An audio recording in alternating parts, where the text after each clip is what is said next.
বন্ধুরা এই ভিডিওতে আপনাদেরকে দেখাতে চলে কিভাবে জুতা তৈরি হয়। প্রথমত এই গাছের ডালপালাগুলো কেটে নেওয়া হয়, এই ডালগুলো দিয়েই সুতা তৈরি হয়। আমরা সাধারণত প্রতিনিয়তই জুতা পরি এবং জুতা ছাড়া আমরা চলতে পারি না, কিন্তু এই জুতা পরতে কতটা কষ্ট হয় এবং কতটা পরিশ্রম করতে হয় তা আমরা নিজেও জানি না। আমার এই ভিডিওতে আপনাদেরকে সবকিছুই দেখাই দেব, কিভাবে, কোথা থেকে, কেমনে, কত পরিশ্রমে, কোথা থেকে কি সুতা বের করে, কোথা থেকে কিভাবে জুতা তৈরি হয়। আপনারা এই ভিডিওটা ফুল সম্পূর্ণভাবে দেখলেই বুঝতে পারবেন। প্রথমত যে গাছগুলো আমাদের কাটা হয়েছিল সেই গাছের আঁশ দিয়েই এখানে সুতা তৈরি হচ্ছে এবং সুতার রুল হয়ে যাওয়ার পর তারপর এগুলো একটা মেশিনে যাবে, একটি সুতার একটি মোটামুটি অঙ্কনে।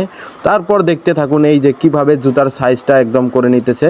করে নেওয়া হয়ে গেলে এগুলো আবার মেশিন দিয়ে আবার এখানে চাপ দিবে, চাপ দেওয়ার পর হাতের কাজ কিছু থাকে, হাতের কাজগুলো করে নেবে। এবং সুতরাংতে জুতা তৈরি করতে হাতের কাজেই বেশি থাকে।